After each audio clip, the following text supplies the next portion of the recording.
பகிரக்கூடிய பண்புகளை தான், அந்த ஆற்றல் நம்மக்கிட்ட இருக்கிறதுனால தான் தேவன் என்ன பின்பற்றுங்கள் என்று சொல்லுகிறார். அதில் ஒன்று பரிசுத்தம்.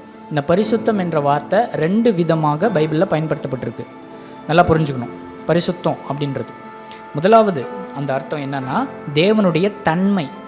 அதாவது தேவன் எல்லாவற்றையும் படைத்தவர். அப்போ அந்த கடவுள் படைப்புகளுக்கு அப்பாற்பட்டவர். அந்த அர்த்தத்தில் பரிசுத்தம் அப்படின்றத பைபிளில் பயன்படுத்தப்பட்டிருக்கு. பரிசுத்தம் அப்படின்னா முழுவதுமாக தேவன் வேறு பிரிந்து இருக்கிறார். அவர் டோட்டலி டிஃப்ரெண்ட்டாக இருக்கார். மற்ற எதுவும் போலவே தேவன் கிடையாது. ஸோ டோட்டலாக டிஃப்ரெண்ட்டாக இருக்கிறதுனால பரிசுத்தம் என்ற வார்த்தைக்கான அர்த்தம் ஒன்று இருக்குது. ஓகே, 2வது அர்த்தம் வேதத்தில் சொல்லப்பட்டிருக்கு. 2வது அர்த்தம் என்னவென்றால், இது ஒழுக்க ரீதியான சுத்தம். ஸோ தேவன் ஒழுக்க ரீதியாகவும் சுத்தமாக இருக்கிறார். அது நம்ம இயேசு கிட்ட பார்க்க முடியும். ஸோ அந்த ஒழுக்க ரீதியான பண்பை தான் நம்ம கிட்ட தேவன் எதிர்பார்க்கிறார்.